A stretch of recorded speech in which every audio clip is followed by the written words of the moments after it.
Hello everybody, and today I'm coming back with a stub tutorial and how to get stubs and how to make a lot of them.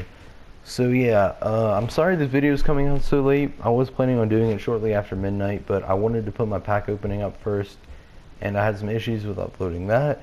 So yeah, and this is just going to be a video on how to get some stubs. And last year my video was pretty successful.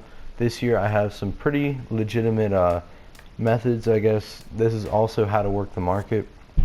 I'm going to be telling you just how to work the market in multiple ways and the best ways to do it. And tomorrow I plan on having a video on how to build your team up in the best possible way. So yeah, I guess I'll start with some general tips. Just if you want to go, I'll start by going into the inventory here and going to equipment. If you don't plan on having a creative player or using Road to the Show, you can go in here and just sell whatever you got. I mean, they don't really go for anything anymore. 29 stubs there, but maybe we can get something else. We got a couple gold gloves here. These probably, yeah, 2,000 stubs right there. If you don't plan on using, Road to the Show player or a creative player, sell those and get some stubs there. I'm probably gonna do it with all my sponsorships eventually. Sorry, couldn't say the word there. Just because I don't really plan on playing franchise really at all. You probably don't really go for anything anyways. Yeah, 20 stubs there. But yeah, so that is one way. Just selling some of the stuff that isn't directly used with players in Diamond Dynasty. And next thing is going to be these missions here. They, as you can see, doing some of these collections with 25 players can give you about 250 stubs, but hey, it adds up. But where it really starts to get a little more, once you get into some of these other, I guess, missions, these are like 50 a piece, but they're just stats. Conquest, they can get you some. Then discoveries, that's the only one I have so far. That can get you some, definitely. And yeah, so missions are definitely a good way to get some stubs. And also, just playing the game, obviously, is a really good way to get yourself some stubs. And yeah. So next thing I'm going to do is show you how to work the market. There's multiple ways you can do this. Right now, the methods I'm going to tell you don't necessarily work, but they will in about a week or two whenever the market starts to, go to a normal state of an economy. It will work very, very well. Trust me, I did it last year. It was a very valid method. Right now, I guess the best way you could is just kind of guess what players' prices are going to be.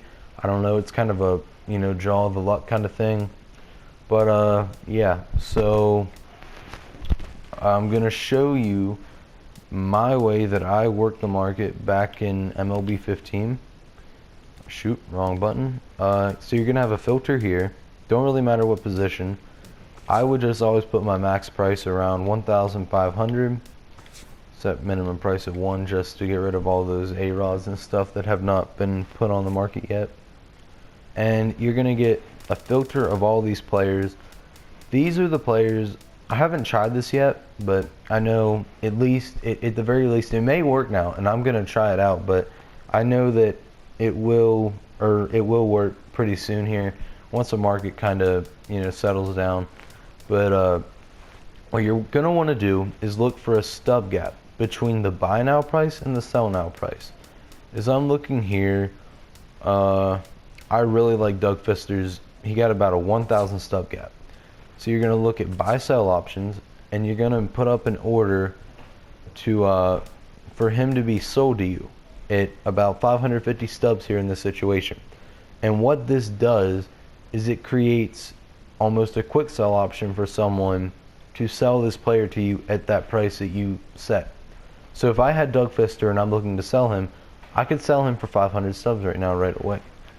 But I guess what you want to do is make a buy order for, we'll go 550, or no, not 55, 550, and put them up there.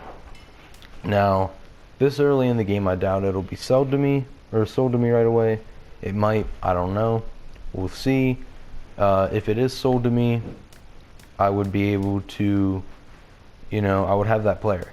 But what you're going to want to do once that player is sold to you, and you can do this with multiple players at once, you then make an order to sell him for, whatever the buy now price. I would probably do around 1,475 stubs. So you make a profit by gaining that player and then selling him for a greater price, therefore making a profit. And yeah, that's basically the way that I always, work the market and flip cards for stubs. And it helped me get a decent amount of cards last year. I think in one day I got enough stubs to get Paul Goldschmidt last year. So yeah, that was definitely useful. And yeah, so that's just, in my opinion, the best way to get stubs. And the last method that I'm going to show you for working the market is with the implementation of Inside Edge on live series players. There is now, here, I'll see if I can bring it up here and show you. Josh Donaldson right here. He has a 2-star matchup rating. So his value or rating went from a 96 to a 92. Technically, he's a gold player right now. And I don't really know how this is shaping up now. Like, I'm assuming his price might rise as soon as he returns to his normal 96 overall. But what you're going to want to do is, however you want to do it, look at scouting reports or whatever, and just look at how they're going to perform the next day. For example, Andrew McCutchen's up to a 97 right now. If I would have known that Andrew McCutchen is facing the next day, let's say he's at his normal 94, and the next day he's facing a guy that he's crushing his whole career, it would make sense for me to buy an Andrew McCutchen or two and then sell them the next day. Now, you might not want to do that with diamonds because of how high overall they are anyways. You might want to do that more with silvers and some golds. But yeah, so you basically want to buy low, sell high.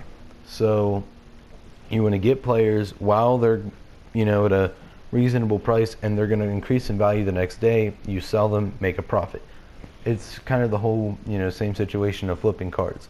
And it can also be done vice versa. If I know McCutchen's going to get creamed the next day, I can sell him and then buy him the next day and make a small amount of stubs. So yeah, that's really the best way I can say to make stubs in MLB 16 from what we know so far. If any new methods are proven, I will be sure to tell you guys. And yeah, just stay tuned for tomorrow. Gonna have a way or a tutorial on how to build your team up. I'm hoping to be able to do that tomorrow. If not, it should be up Thursday. Yeah, hope you guys enjoyed the video. Don't forget to leave a like and subscribe, and I will see you guys later.